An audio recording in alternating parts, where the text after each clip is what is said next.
A desperate plea. The night air was thick with the scent of honeysuckle and gasoline as Ethan Reyes tinkered under the hood of a battered Chevy pickup.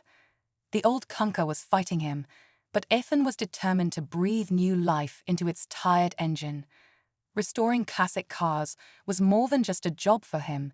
It was a passion, a way to honor the memory of his late wife Julia, who had loved cruising down country roads in their lovingly maintained '69 Mustang. Lost in thoughts of Julia, Ethan almost missed the strange lights streaking across a star-strewn Louisiana sky.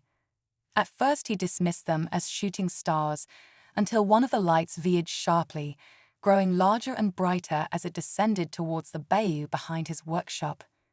The force of the impact shook the ground, sending tools clattering to the floor. Ethan rushed outside, his heart pounding. A plume of smoke rose from the trees, illuminated by an eerie pulsing glow. Warily, Ethan approached the crash site, grabbing a crowbar on the way.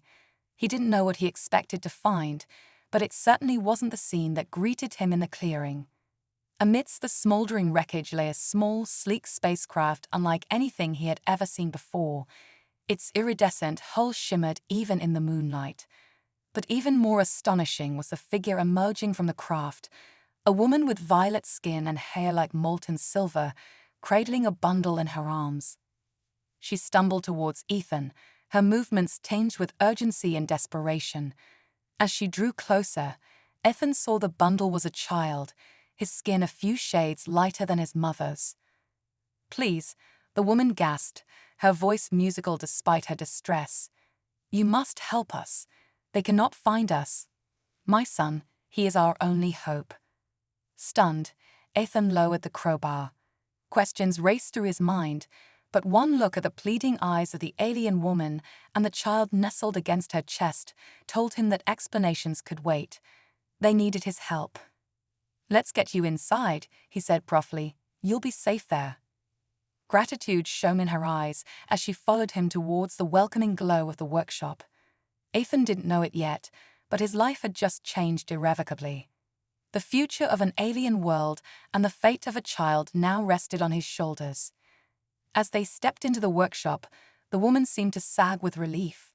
She gently laid the child on the old couch in the corner, before collapsing into a nearby chair. "Thank you," she whispered. "I am Valora, Crown Princess of Zephyria, and this," she gestured to the now sleeping child, "is my son, Xander, heir to the Zephyrian throne." Ethan blinked, trying to process this information. Alien princesses, heirs to thrones. It was like something out of a sci-fi movie. "I'm Ethan," he managed. "Ethan Reyes. I'm a mechanic." A ghost of a smile played on Valora's lips. "A mechanic? Then perhaps fate has guided us well. We are in need of repairs." She glanced back at the wreckage visible through the workshop door. "I'll do what I can," Ethan promised. "But why come to Earth? Why are you fleeing your own world?" Pain and anger flashed across Valora's delicate features. "There has been a coup. My husband, the king, has been murdered by his own brother. Zephyr yearns for war and conquest, not the peace and prosperity we have worked so hard to maintain. If he finds us, if he kills Xander." She trailed off, her eyes glistening with unshed tears. Ethan felt a surge of sympathy and protectiveness. He thought of Julia, of the life they had dreamed of building together before illness had claimed her. In Valora and Xander, he saw a second chance, a reason to fight for something bigger than himself. "I won't let that happen," he vowed. "I'll keep you both safe, no matter what it takes." Valora met his gaze, and in that moment a bond was forged, a connection that transcended the vastness of space between their worlds. "I believe you, Ethan Reyes," she said softly, "and I am immensely grateful. But you must understand the danger you are placing yourself in. Zephyr's assassins will not rest until they have fulfilled their mission. They will scour the galaxy for us." Ethan squared his shoulders. "Then we'll just have to make sure they don't find us. I've got a few tricks up my sleeve." As if on cue, a low rumble sounded from outside, growing louder by the second. Valora's eyes widened in alarm. They've tracked my ship, she gasped. Ethan was already moving, scooping up Xander and ushering Valora towards the back of the workshop. He handed her the child and grabbed a plasma cutter off the workbench. "Stay here," he ordered. "I'll handle this." Ignoring Valora's protests, he stepped outside, the hum of the plasma cutter mingling with the roar of approaching spacecraft.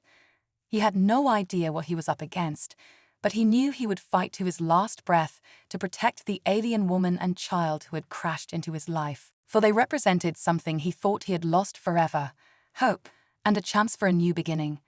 Dangerous pursuit. The Zephyrian assassins descended from the sky like avenging angels, their sleek black ships cutting through the night.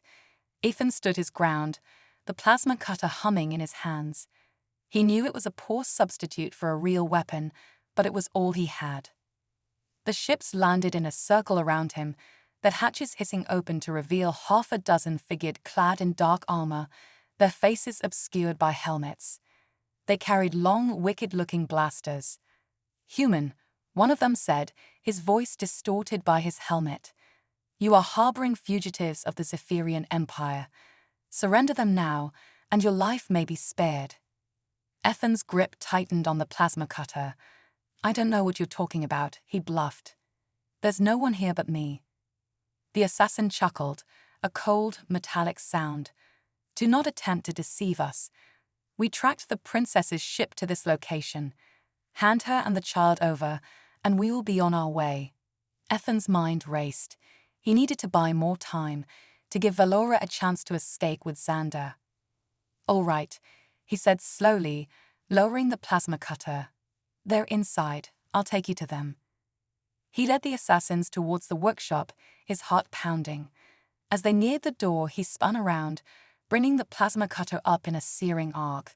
It sliced through the leader's blaster, rendering it useless. Chaos erupted. The other assassins opened fire, but Ethan was already moving, dodging and weaving as he launched himself at the nearest attacker. They grappled, trading blows, but Ethan's augmented strength won out. He wrenched the blaster from the assassin's grip and fired, taking down 2 more before they could react. The remaining assassins fell back, seeking cover behind their ships. Ethan risked a glance back at the workshop, hoping to see Valora and Xander fleeing into the bayou. But there was no sign of them. A plasma bolt sizzled past his ear, singeing his hair. Ethan cursed and returned fire, trying to keep the assassins pinned down. He knew he couldn't hold them off forever, but every second counted. Suddenly, a high-pitched whine filled the air, growing louder by the moment. Ethan's heart sank. Reinforcements. The assassins heard it too. They redoubled their efforts, determined to capture their quarry before more humans arrived. But the ships that materialized out of the darkness were not more Zephyrian craft. They were angular, bristling with weapons, Earth military vessels. They opened fire on the assassins, raining down hell. Ethan dove for cover, watching in amazement as the Earth ships made short work of the Zephyrians. In a matter of minutes, it was over. The assassins lay dead or dying, their ships reduced to smoking ruins. As the ringing in his ears subsided, Ethan heard a familiar voice calling his name. He turned to see Valora emerging from the workshop, Xander in her arms, a look of profound relief on her face. "I contacted your planetary defense forces," she explained. "I used the emergency transmitter in my ship. I couldn't let you face them alone." Ethan shook his head, a wry smile tugging at his lips. "I thought I told you to stay put," he said, but there was no heat in his words. Valora returned his smile. Since when do princesses follow orders? Their moment of levity was interrupted by the approach of a squadron of Earth soldiers, led by a tall man with a scarred face and piercing blue eyes. He regarded Ethan and Valora with a mix of curiosity and wariness. "I'm Captain Lucas Reyes," he said. "I believe you have some explaining to do." Ethan blinked. "Reyes, your brother," Lucas finished. "It's been a long time, Ethan." As Ethan struggled to process this unexpected reunion, Valora stepped forward, Xander still cradled against her chest. Captain Reyes, she said formally. I am Princess Valora of Zephyria. I come seeking asylum for myself and my son. The fate of my world hangs in the balance. Lucas's eyes flicked from Valora to Xander to Ethan. A muscle twitched in his jaw. Very well, he said at last. We'll take you into protective custody, but you'll need to tell us everything. If there's a threat to Earth, we need to know about it. Valora nodded. Of course, you have my gratitude, and that of all Zephyria. As the soldiers escorted them to the waiting ships, Ethan fell into step beside Lucas. I suppose I owe you thanks, he said quietly, for the timely rescue. Lucas shrugged. You'd have done the same for me. You always were the heroic type. Ethan snorted. Hardly. I'm just a mechanic who got in over his head. Isn't that how all the best stories start? Lucas asked with a sideways grin. Despite the danger and uncertainty that lay ahead, Ethan found himself returning that grin. For the first time in years, he felt a sense of purpose, of belonging. He glanced over at Valora and Xander, huddled together in the hold of the ship. They had come to him for help, and he had vowed to protect them. Now, with Lucas and the might of Earth's military at his side, he finally felt like he might have a fighting chance. The road ahead would be perilous, but Ethan was ready to face it head-on, for in the struggle to save an alien world, he had found something he thought lost forever, a family and a reason to hope. Forging bonds. The secret military base hummed with activity as soldiers and technicians rushed to prepare for the potential Zephyrian threat. In a small, Spartan room deep within the complex, Ethan, Valora, and Xander huddled together, trying to come to terms with their new reality. Xander slept fitfully on a cot, his small face scrunched up as if he were grappling with the weight of his destiny even in dreams. Valora watched over him, her expression a mix of love and sorrow. He's so young, she whispered, too young to bear the burden that has been placed upon him. Ethan placed a comforting hand on her shoulder. He's not alone, he said. He has you, and he has me. Valora looked up at him, her violet eyes searching his face. Do you truly mean that, Ethan Reyes? Are you ready to take on the responsibility of protecting the future Emperor of Zephyria? Ethan met her gaze steadily. I made a promise, Valora. I intend to keep it. Xander is safe with me, with us. A ghost of a smile played across Valora's lips. You are a rare kind of human, Ethan. Your courage, your compassion, it gives me hope.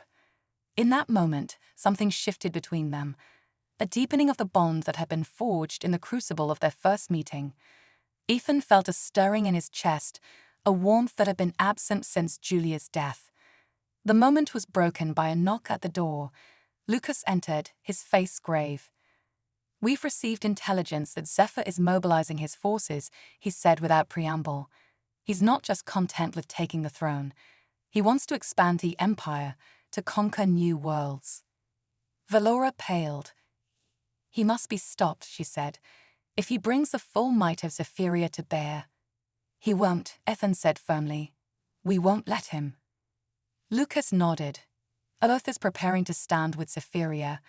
We won't allow a tyrant to threaten the peace of the galaxy, but we need more information, more allies. I may be able to help with that, Valora said slowly. There were those among the nobility who opposed Zephyr's ambitions. If we could get a message to them. How? Ethan asked. We're light years away from Zephyria. Valora's eyes gleamed with a hint of her old mischief. With the help of a very skilled hacker, of course. Hours later, in a dimly lit room filled with the glow of computer screens, Ethan watched in amazement as Mara, the young hacker Lucas had introduced them to, worked her magic.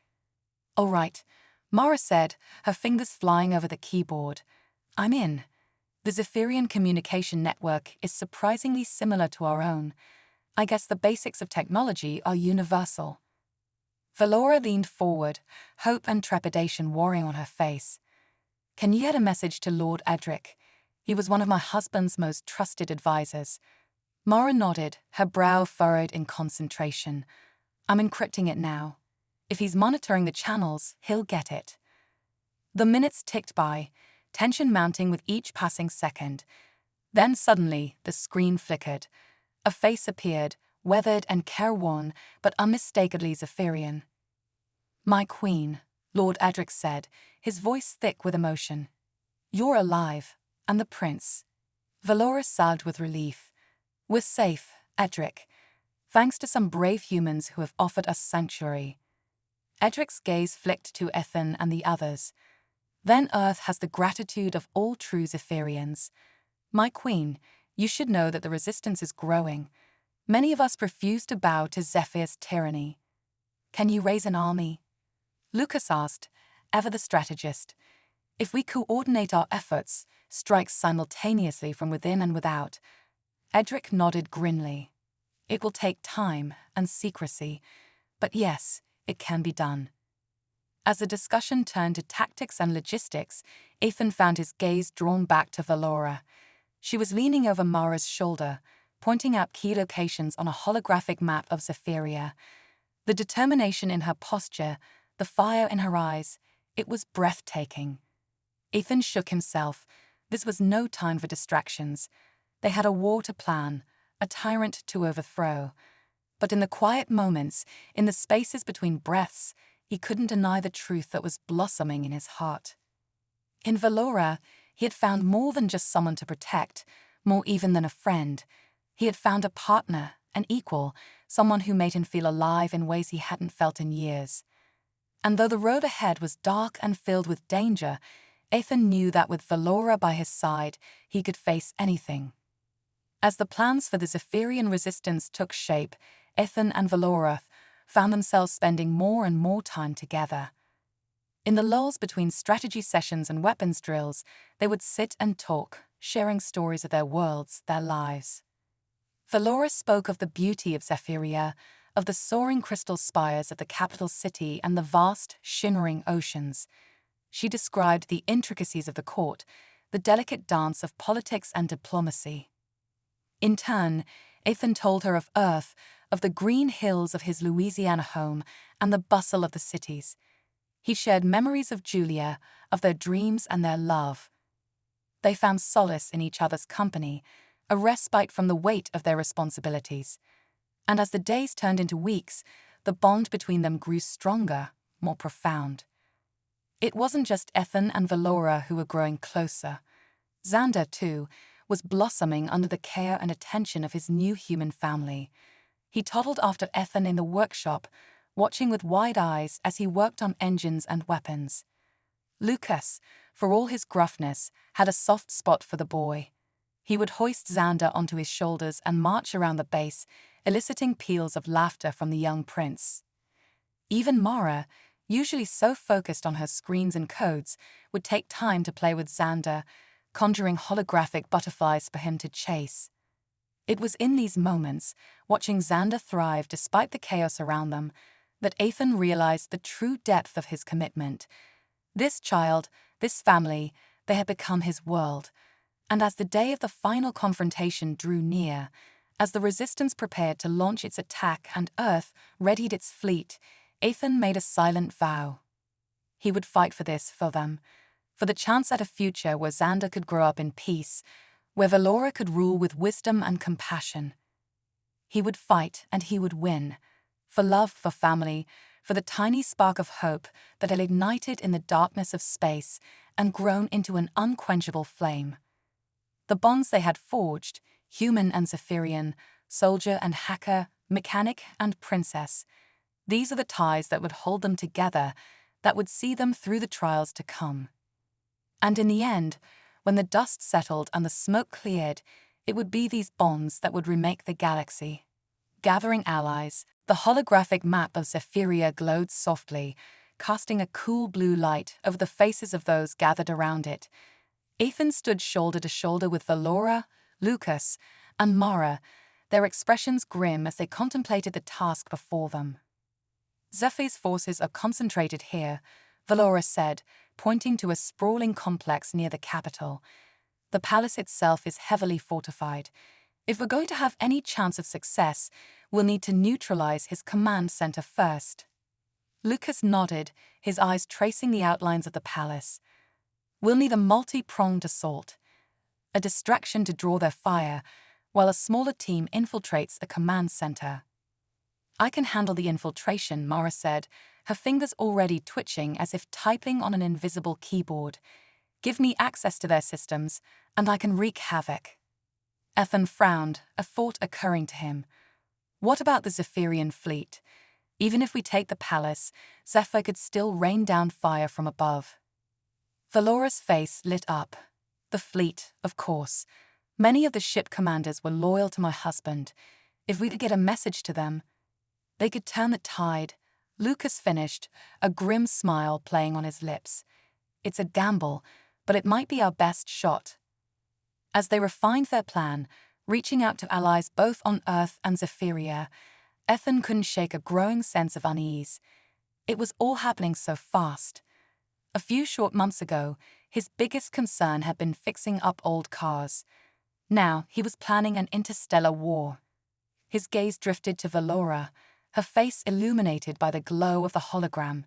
She looked tired, the weight of her responsibilities etched in the lines around her eyes. But there was a strength there too, an unyielding resolve that took his breath away. As if sensing his gaze, she turned, her eyes meeting his. In that moment, a wealth of understanding passed between them. They were in this together, come what may. The days that followed were a blur of activity. Earth's military worked tirelessly to prepare for the coming battle, while Mara and her team of hackers labored to breach Zephyr's defenses. Ethan found himself thrust into the role of diplomat, working alongside Valora to rally support from the Zephyrian resistance. It was a strange feeling, being part of something so much larger than himself. But with Valora by his side, he felt that he could take on the universe. One evening, as they pored over intelligence reports in the small hours of the morning, Valora turned to him, her expression pensive. "Ethan," she said softly, "I need you to promise me something." He looked up, concern etched on his face. "Anything." She took a deep breath. "If something happens to me, if I don't make it through this, promise me you'll take care of Xander." Ethan's heart clenched. "Valora." "Please," she insisted, her hand finding his. "He trusts you, loves you. If I can't be there for him..." Ethan gripped her hand tightly. "Nothing is going to happen to you," he said fiercely. "We're going to win this, together. And when it's over, when Xander is safe and Zephyria is free, I'll be right there beside you. Always." Valora's eyes shimmered with unshed tears. She leaned forward, her forehead resting against his. "I'm holding you to that, Ethan Reyes." In that quiet moment, as the fate of worlds hung in the balance, Ethan realized that he had found something he never expected in the vastness of space. He had found a home, not just a place, but a person. And he would fight to his last breath to protect it. As the hour of their assault drew near, the base was a hive of activity. Soldiers checked and double-checked their weapons. Engineers made final adjustments to ships and equipment. In the midst of it all, Ethan found a moment of peace in the workshop, Xander dozing in his lap as he worked on a finicky piece of machinery. The door hissed open, and Lucas strode in, his face a mask of determination. But when he saw Ethan and Xander, his expression softened. "Never thought I'd see the day," he said, leaning against the workbench. "My little brother, ready to take on an alien empire." Ethan snorted. "You and me both." Lucas sobered. "Listen, Ethan, I know we haven't always seen eye to eye. But I want you to know I'm proud of you. What you're doing here, it's brave. It's right." Ethan swallowed past the sudden lump in his throat. "Thanks, Lucas. That means a lot." Lucas nodded, then straightened. "Right. Well, you ready to kick some Zephyrian ass?" Ethan grinned, standing up and settling Xander more securely in his arms. "Let's do this." As they strode out to join the others, Ethan felt a surge of something he hadn't felt in a long time. It wasn't just hope or courage or even love. It was certainty. Certainty that they would succeed, that good would triumph over evil.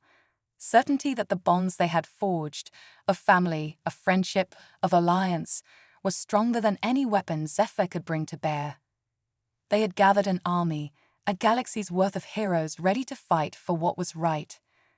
And with that army at their backs, Ethan knew they could face anything. Even the fire of 1,000 suns. The final stand, the Zephyrian sky was aflame. Earth ships and Zephyrian rebel craft alike careened through clouds of smoke and debris, locked in deadly dogfights with Zephyr's forces. The air crackled with energy discharges, the boom of explosions a constant background roar. On the ground, the battle was no less fierce. Ethan ducked behind a shattered wall as a barrage of plasma bolts whizzed overhead. Beside him, Valora clutched Xander to her chest, her face streaked with soot and blood. They had fought their way to the palace steps, but the resistance had been brutal. Zephyr's elite guard, seasoned warriors with advanced weaponry, had met them at every turn.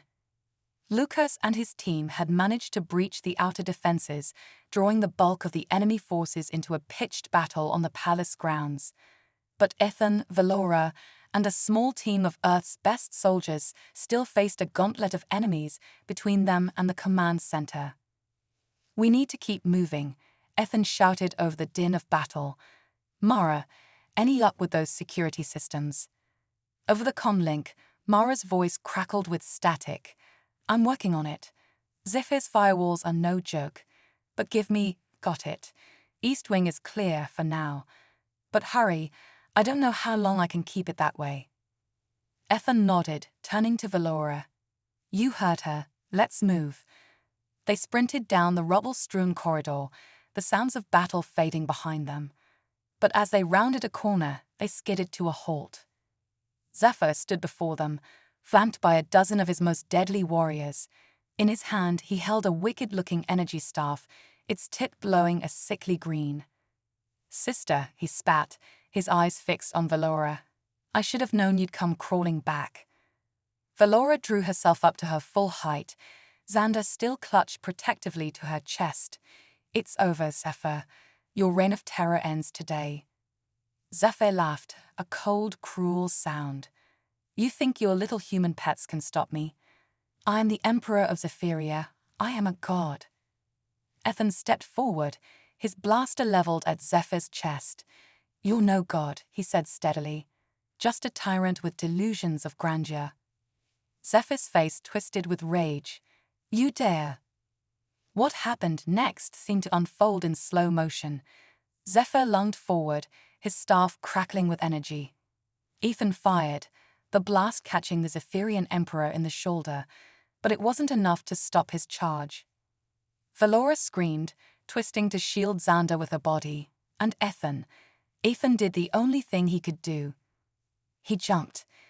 He collided with Zephyr in midair, the force of the impact sending them both tumbling to the ground. The energy staff skittered away, deactivated. For a moment, they grappled, each trying to gain the upper hand. But Ethan was running on pure adrenaline, fueled by a desperate need to protect those he loved. With a final mighty effort, he pinned Zephyr to the ground, his blaster pressed to the tyrant's temple. "Yield," Ethan growled. "It's over." For a second, Zephyr's eyes blazed with defiance. But then, as the sounds of battle died away and the palace fell silent, something in him seemed to break. "I yield," he whispered, all the fight gone out of him. It was over. They had won. In the aftermath of the battle, as Earth and Zephyrian forces secured the palace and began the long process of rebuilding, Ethan found Valora in the ruins of the palace gardens. She was sitting on a bench, Xander asleep in her lap, staring out at the war-torn landscape of her homeworld. As Ethan approached, she looked up, tears glistening in her eyes. "We did it," she said softly. "It's really over." Ethan sat down beside her, his arms slipping around her shoulders.